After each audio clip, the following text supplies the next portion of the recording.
J'ai rencontré Molière au cœur de Paris, et pour la vie entière, il est plus mon ami. À pied, à cheval et en bateau, on brave la misère, mais quand on dresse les tréteaux, c'est enfin la lumière. Un pied donné, un coup d'épée, et voilà Cyrano. Les bandits sont épouvantés, ils s'enfuient au galop. Du roi Soleil au mousquetaire, on applaudit Molière.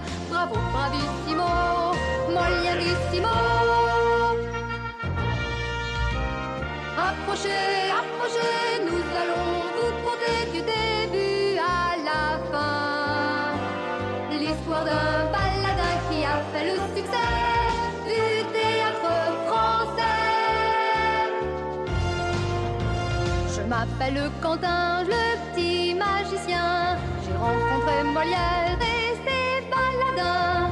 À la lueur des chandelles, je rêve tous les soirs que je suis Polichinelle, couronnée par la gloire. Après la battue qui voilà, c'est lui, c'est D'Artagnan. Un seul coup d'épée suffira pour chasser les brigands. Du roi Soleil au mousquetaire, on applaudit Molière. Bravo, bravissimo, Molièrissimo.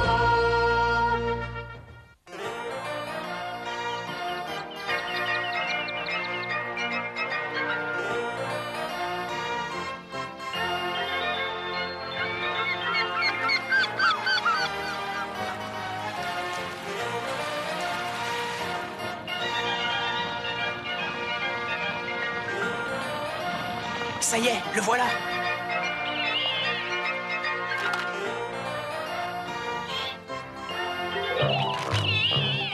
Bouillard! Encore vous? Rendez-moi ça! Et bien sûr, monsieur Quentin, je vais vous la rendre. Quand je l'aurai eu, voyons. Ça ne vous regarde pas. La police doit avoir les yeux partout. Alors, voyons. Tu as écrit le voilà, qui ça le voilà? Regardez vous-même, imbécile. Où est-ce donc la tête? Vous êtes tout simplement en train de prévenir votre grand ami Molière de l'arrivée de monsieur. Comme c'est gentil. Tiens, vous me voyez à présent? J'ai des ordres. Et puisqu'il n'y a rien d'anormal dans cette lettre, je la rends à votre adorable petit singe qui va aller faire la commission. Tiens, mon cachou, allez, attrape avec ta mimi. Oh, Allez, cachou, file. Le vilain petit singe, comme il m'a fait bobo. Mais il y va. Mais que vous arrive-t-il, Pouillard? Vous êtes méconnaissable. Et puis, vous avez changé d'odeur. J'ai des ordres. C'est de l'essence de rose. J'espère que ça vous plaît, monsieur Quentin. Allez, bonne journée. Et tous mes compliments à monsieur de Molière. Voilà qui me paraît très louche.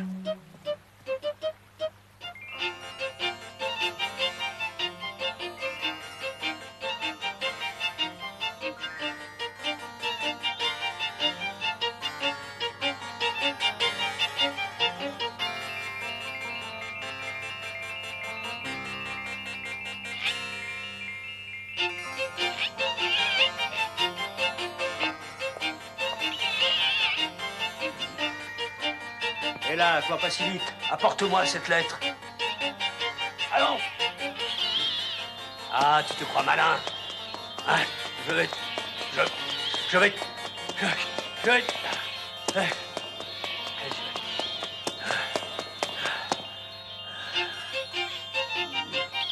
t'aurai, sale bête, je t'aurai.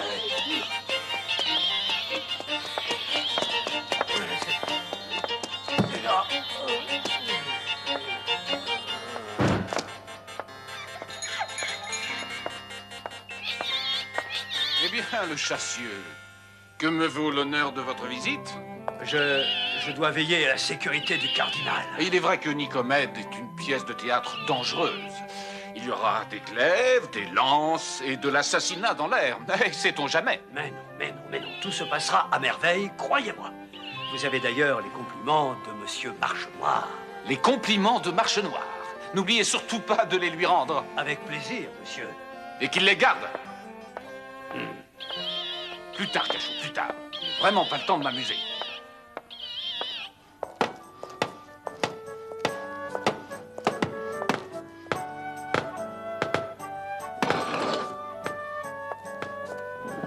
Quoi? excuse à qui m'osait braver. Oh, mais ne criez pas comme ça, je ne suis pas sourd. C'est moi qui deviens sourde. J'en ai assez. On ne peut pas répéter avec les coups de marteau. Vous n'avez qu'à jouer en vous bouchant les oreilles. Oh, Madeleine, comme c'est facile. Dans cette scène, vous n'avez pas un mot à dire. Eh oui, je ne suis pas la reine Arsinoé, moi. Hélas, je ne suis que sa très humble confidente. Eh bien, ma chère, puisque ça vous démange, prenez mon rôle. Je vous en fais cadeau. C'est entendu. Madeleine, tu prends le rôle de Mademoiselle Duparc. Mais ce serait de la folie. Merci. Enfin, je disais cela pour rire. C'est effectivement très drôle. Je fais une magnifique Arsinoé, quoi. Tu faisais excuse à qui m'osait braver. Que ne peut point, madame, une telle surprise. Ça suffit, taisez-vous.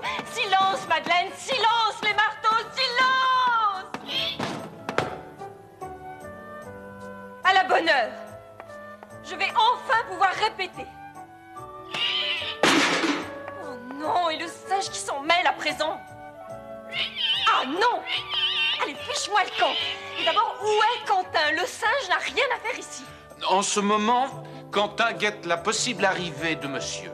Imaginez sa tête si vous voyez en train de vous disputer comme des chiffonnières. Bon, alors qu'est-ce que je joue, moi? La grande reine ou la petite confidente?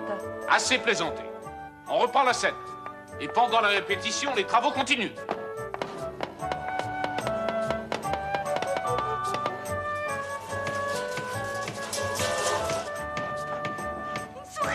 Il y a une souris là-dessous.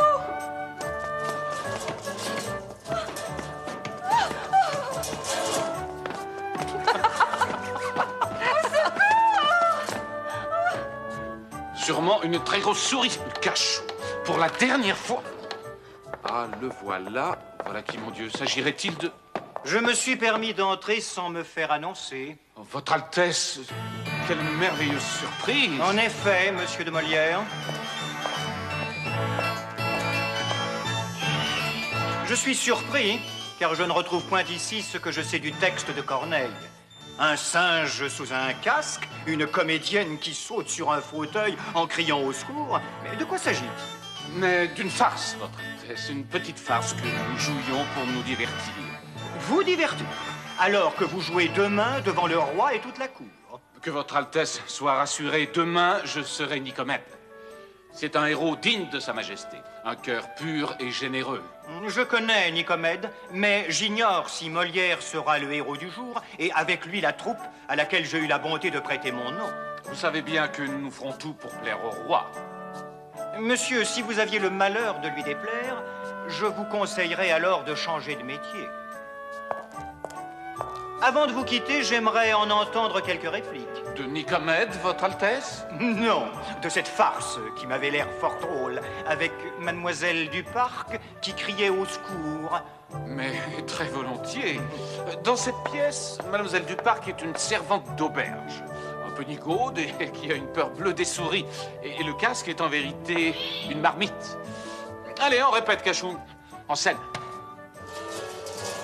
Moi, je joue un aubergiste très avare et je soupçonne ma servante de me voler. Alors, je me cache sous la table de la cuisine. Minuit, j'ai entendu bruit. Oh, c'est plus un dos, c'est de la compote. J'aurais point guetté pour rien. Là, la Claudine. Minuit, pas un bruit. Je vais pouvoir lui chipper un bon pâté. Autant de moins qui ira dans son ventre, autant de plus qui ira dans le mien. Au secours! Au secours! Une souris!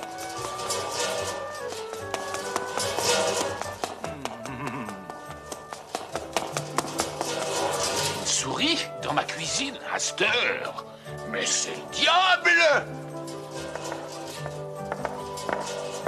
Monsieur Cloton, si madame nous voyait... Claudine, si madame nous voit, on lui dira qu'on est arrivé. D'une souris? Non, d'un bon pâté qui nous a mis en appétit.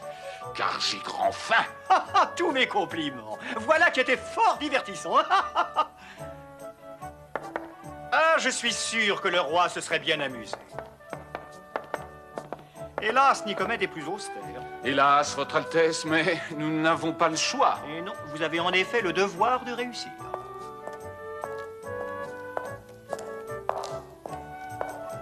Nous l'avons fait rire. Pour une improvisation, c'était très réussi. Oh, merci, ma chérie, merci. Mais toi aussi, Cachou, tu as très bien joué.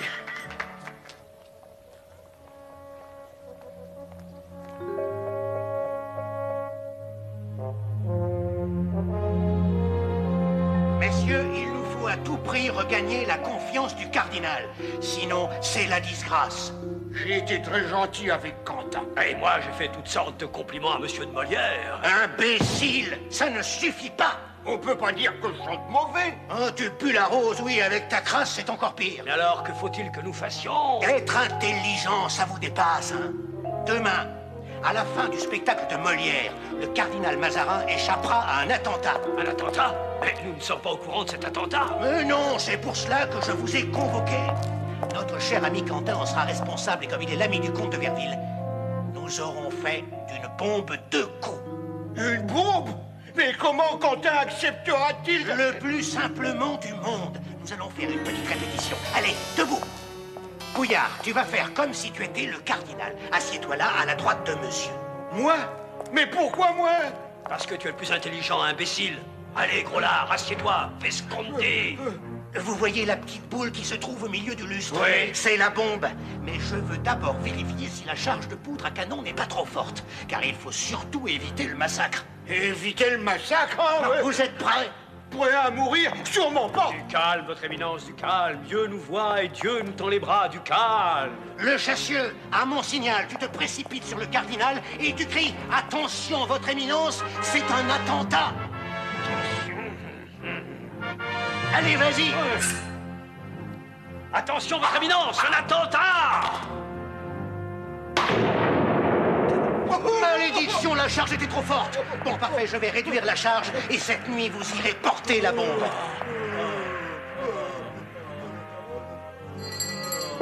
Quelle poule mouillée vous faites!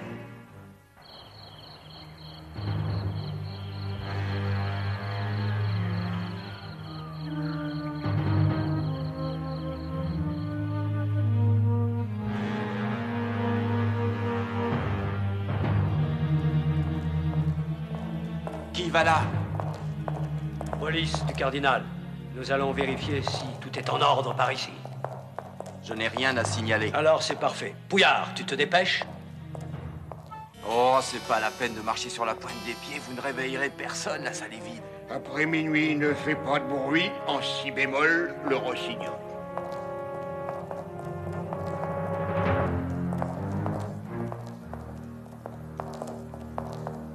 Troisième fauteuil, 8e lustre, voilà. J'en ai assez, tu entends, assez.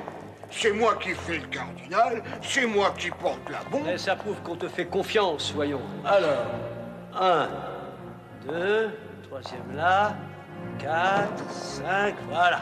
Tu vois, Cachou, on a bien fait de rester. Mais qu'est-ce qu'ils veulent faire avec ce lustre?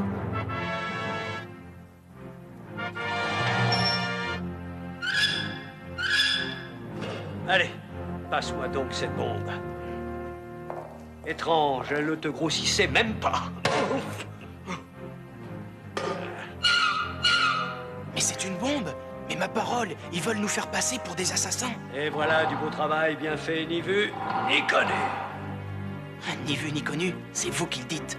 Cachou va prévenir Molière. Moi, dès qu'ils seront partis, je m'occuperai de la bombe.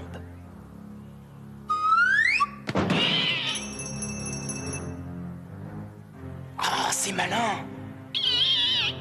Là, derrière ce rideau, il y a quelque chose ou quelqu'un. Non, reste là et tu bloques la sortie. C'est le cardinal, vous voyez? Ne t'inquiète pas pour nous, petite crapule. Allons, descends de là.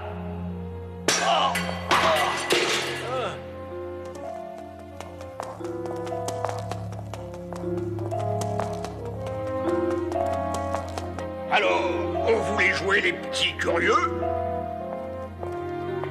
Ah.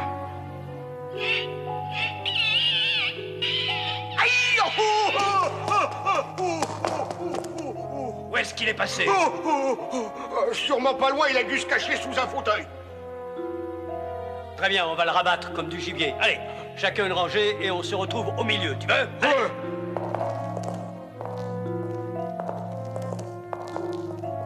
Alors, tu as trouvé? Rien. Enfin, c'est pas possible, voyons. Mais si, messieurs, c'est possible.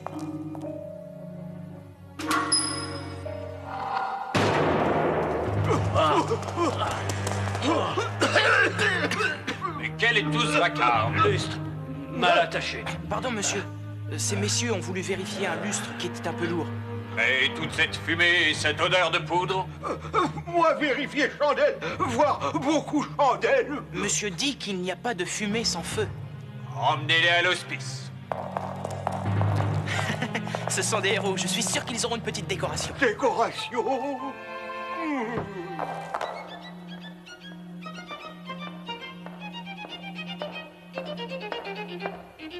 Le 24 octobre 1658, dans la grande salle des Cariatides, et pour la première fois, Molière et sa troupe allaient jouer devant le roi. Ça y est, le roi vient de s'asseoir. A-t-il l'air de bonne humeur? Pour l'instant, il est de marbre. Parle-t-il? Il vient de saluer la reine-mère et a vaguement souri à son frère. Mon Dieu, j'ai l'impression que toute la cour est là. Mais c'est merveilleux. Molière, souvenez-vous de tout ce que nous avons vécu. Les chariots, la gadoue, les auberges crasseuses. Pensez à tous ceux qui nous ont mis à la porte comme des malpropres. C'est vrai, Dufresne. Il nous en a fallu du temps pour en arriver là. Et cependant, rien n'est gagné. Si nous déplaisons au roi, nous retrouverons les chariots et la gadoue. Moi, je vais faire un tour pour me détendre. Si tu vois Marche Noire, n'oublie pas de lui faire mes compliments. Je ne m'en priverai pas. Non, Cachou, tu restes ici. Il y a trop de diamants et de plumes dans cette salle pour un petit singe de théâtre. Aïe, aïe, aïe, je m'en doutais. Le roi a invité tous ses comédiens. L'hôtel de Bourgogne. Eh oui, ils sont tous là, au grand complet, et ils ne nous rateront pas. Oh, on est fichus. Jean-Baptiste, tu divagues. C'est le moment ou jamais de leur montrer qu'on peut faire aussi bien et peut-être mieux. Jean-Baptiste, à quoi penses-tu? Et à toi, Madeleine, à nous, à notre drôle de vie. Heureusement que je t'ai connu. Je peux t'embrasser? Molière, c'est vraiment pas le moment. Allez, mettez votre casque. En scène. Allez, vite.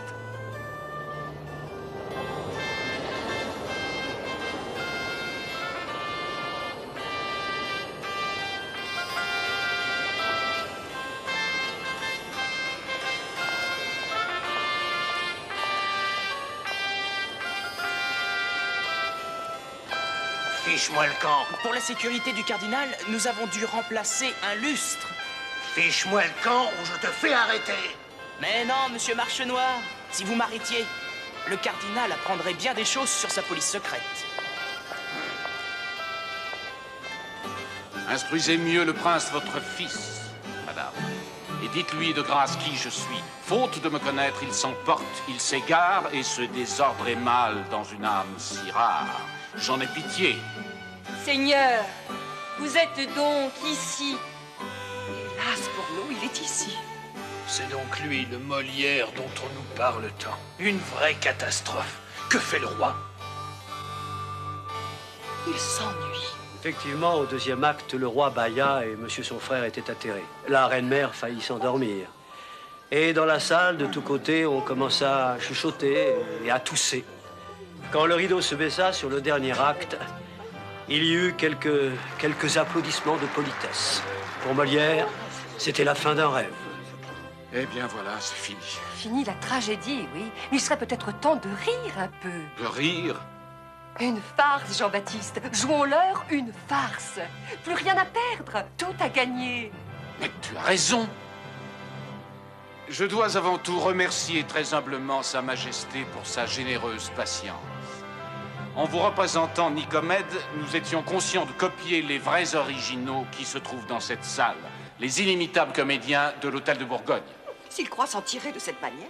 Aussi, je supplie Sa Majesté d'accepter maintenant un petit divertissement dont nous avons régalé les provinces. Il s'agit du Docteur Amoureux, joué par des comédiens de campagne. Paysan, oui. J'espère que le roi va refuser cette mascarade. Eh bien non, il accepte.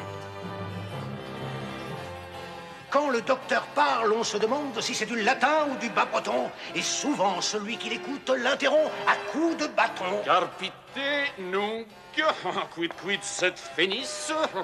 Toute cette science me donne mal à la tête. Oh! Moi, je sais comment lui guérir la tête.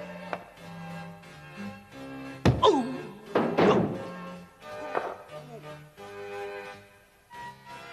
Je suis vieux, mais amoureux, et l'amour, dit-on, donne des ailes.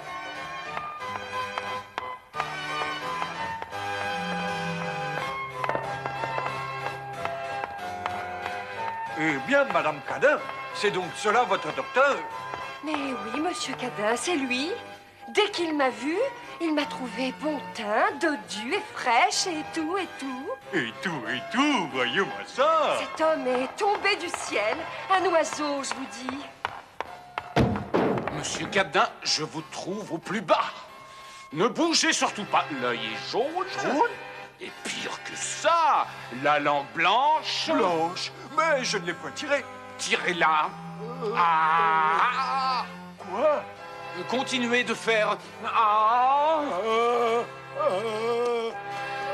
Tourterelle. Mon oiseau savant.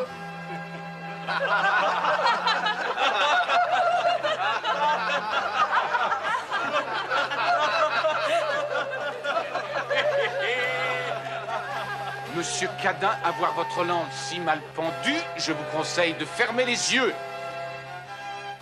Car vous êtes atteint du virus vérolique. Le virus vérolique? C'est cela. Continuez de faire... Oh, ne vous arrêtez plus jusqu'à demain. Bonne nuit, monsieur Cadin.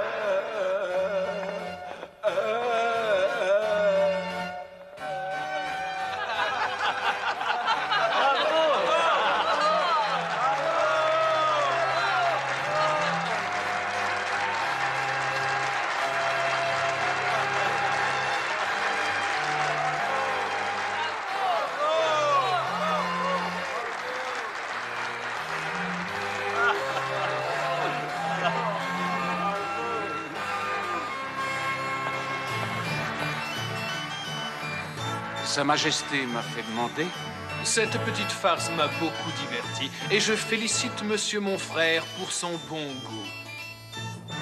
Aussi ai-je décidé de mettre la salle du Petit Bourbon à votre disposition. Vous y jouerez en alternance avec les Italiens. Ah, votre Majesté me comble de bonheur.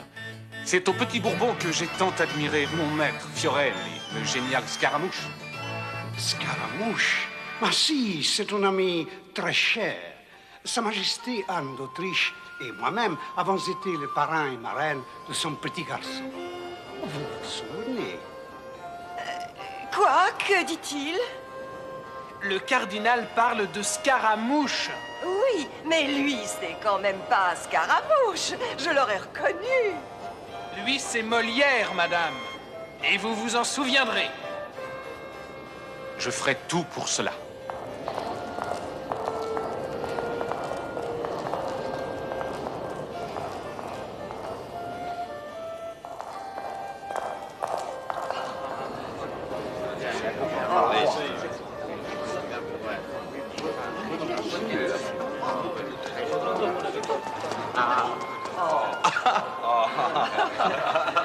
Et tant pis pour ceux qui nous regardent.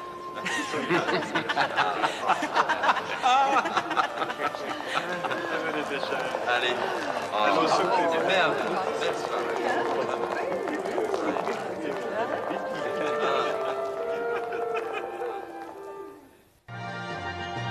J'ai rencontré Molière au cœur de Paris. Et pour la vie entière, il est plus mon ami. À pied, à cheval et en bateau, on brave la misère. Mais quand on dresse les tréteaux, c'est enfin la lumière. Un pied donné, un coup d'épée, et voilà Cyrano. Les bandits sont épouvantés, ils s'enfuient au galop. Du roi Soleil au mousquetaire, on applaudit Molière. Bravo, bravissimo, Molièrissimo. Approchez, approchez, nous allons vous conter du début à la fin l'histoire d'un baladin qui a fait le succès du théâtre français. Je m'appelle Quentin, le petit magicien. J'ai rencontré Molière et ses baladins. À la lueur des chandelles, je rêve tous les soirs que je suis Polichinelle couronné par la gloire a pris la battue qui voilà, c'est lui, c'est D'Artagnan. Un seul coup d'épée suffira pour chasser les brigands. Du roi Soleil au mousquetaire, on applaudit Molière. Bravo, bravissimo, Molièrissimo.